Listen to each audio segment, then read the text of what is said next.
welcome to FIFA Save My Life. Thank you very much for joining me today on this day of, well, it's somber day for me. We have no Carlo Ancelotti anymore. King Carlo Magnifico, such as he was, has gone back to Real Madrid for at least a year, maybe two. Knowing Real Madrid, they'll sack him in a couple of years and then he'll be back looking for another job. So yeah, he has decided to walk out on his project at Everton after a year and a half. Don't blame him particularly due to the fact that he had a load of rubbish to deal with, but I do kind of have hope that we'll get someone better in, because I did see a lot of cracks over the last year at Everton. We lost against a lot of very bad teams. We lost against relegated already at Sheffield United, Fulham, Newcastle's, just terrible teams who weren't playing very well.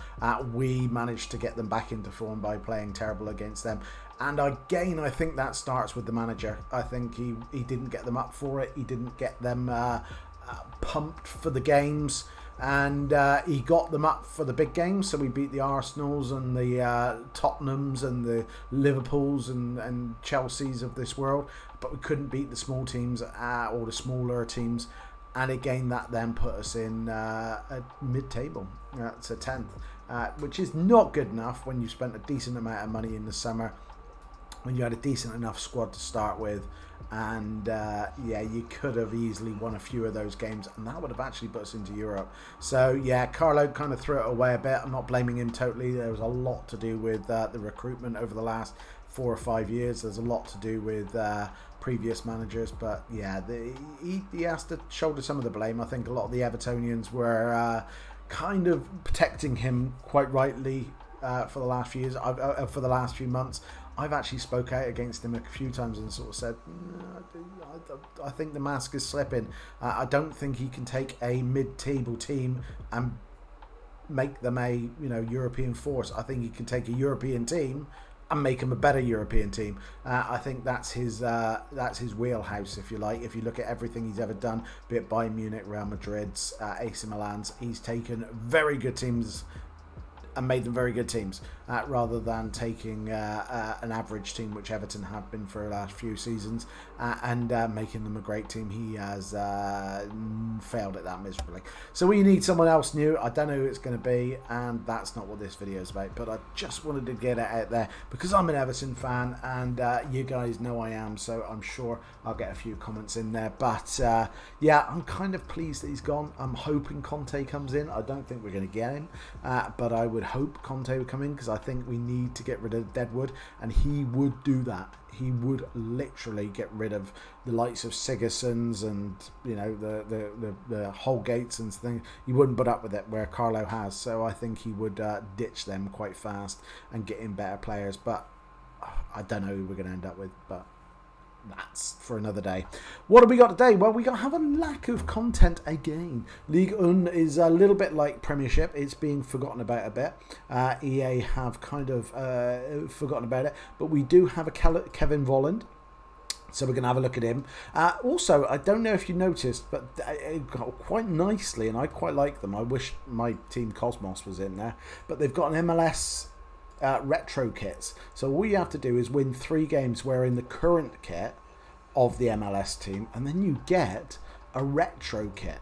So you get a retro, like 1980s kit. Now, I obviously, you may or not know, I manage an English team called Cosmos.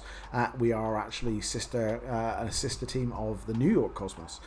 We are actually affiliated, and I have their tattoo on my leg. So I'm a big Cosmos fan, but they are not in the MLS because they're not part of the franchise. They wouldn't pay the money. They are part of the MB, whatever they're called. So yeah, they're part of the other league. But obviously, back in the day, they were the biggest club in America, or one of the biggest clubs in the world at one point, with the Pelé, with the Beckenbauers, with the Carlos Albertos. Cruyff for a little bit, etc., etc. So yeah, they had a lot of very good players, but they're not in this, so I'm a bit glad about that, because a retro Cosmos shirt would do me nicely. But I quite like the look of the Colorado one. I might do that one. I like a retro shirt. We didn't get a retro shirt for Everton this year so far, which annoyed me greatly, but I wouldn't mind one of these. New England looks quite decent as well. I quite like the not Columbus one, the San Jose one as well. That's quite nice, that one as well. So yeah, I'm going to probably do a few of those and do that, just in case you hadn't seen that. But we're going to concentrate on Kevin Volland. Before we do so, guys, make sure you hit a like and a subscribe. It would mean a lot to me, but I also give 50% of my profits to charity. I give them to Mind, the charity for mental health and well-being. You'll see them at the top of the left-hand corner. It costs you nothing, but you get to give money to charity for nothing. Can't say further than that. There is also a partner that we have for 2021, which is U7Buy. You'll see them above us. There you go. If you go there, you can get coins straight to your account. They are cheap, they're safe, they're fast, they are guaranteed straight to your account. And if you use code SAVE, that is SAVE, as in FIFA Save My Life, yeah, get another 5% off on top. And currently, during the Tots festivities, they're giving another 10% on top of your coinage, so you get an extra 10% coinage, and on checkout, book saving, and you get a 5% off discount as well. So bargain. Also, we have our little Teespring shop down the bottom. Have a little look at there, have a little rummage, and see if there's anything for the nice hot weather we're now having. You can go out there and wear a FIFA Save My Life t-shirt. Why not? Right, let's have a look at Kevin Volland then. Basically, he's one team. He is an 86 rated team.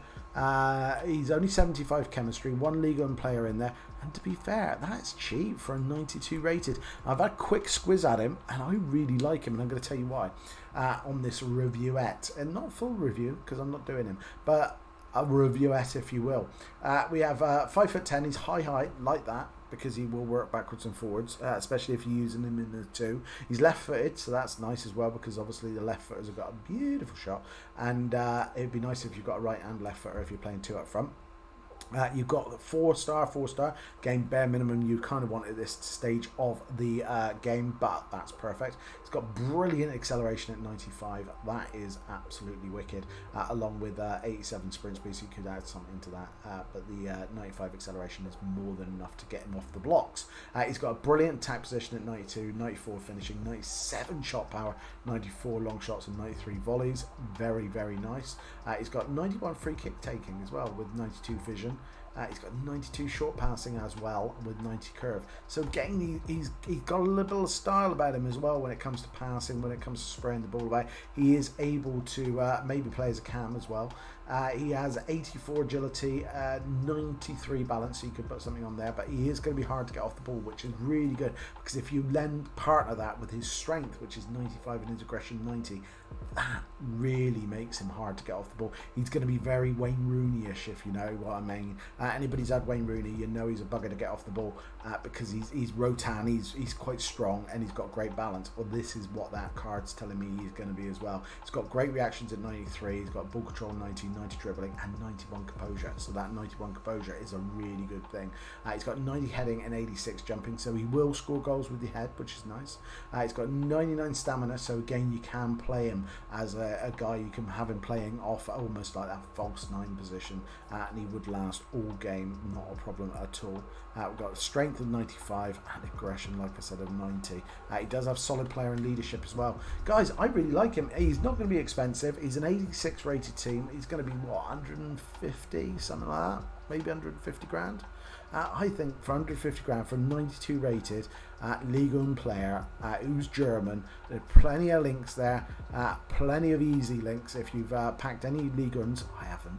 But it's the only one so far. I haven't packed a single Ligue 1 player yet. I packed a Premiership by the ton. I packed the Bundesliga, I packed La Liga, I did really well in La Liga. I packed a few in the Italian leagues, but nothing for Ligue 1 so far. So yeah, Ligue 1 has deserted me. But if you do have some Ligue 1s, this is a great link. Or if you just have, like, if you've got yourself, if you were clever enough to get your Chelsea Timo Werner up front, and now you have a 93 Timo Werner. Yeah, compare him with the Volland. There's an idea. But he looks really good.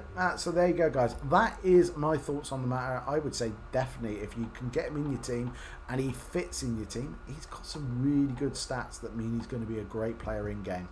So there you go, guys. We're a bit loose on the old content today, but it's not bad for what we got. It's not bad. And goodbye, Carlo. I'll see you later. Take care of yourself as always. And if you can't, find someone who can.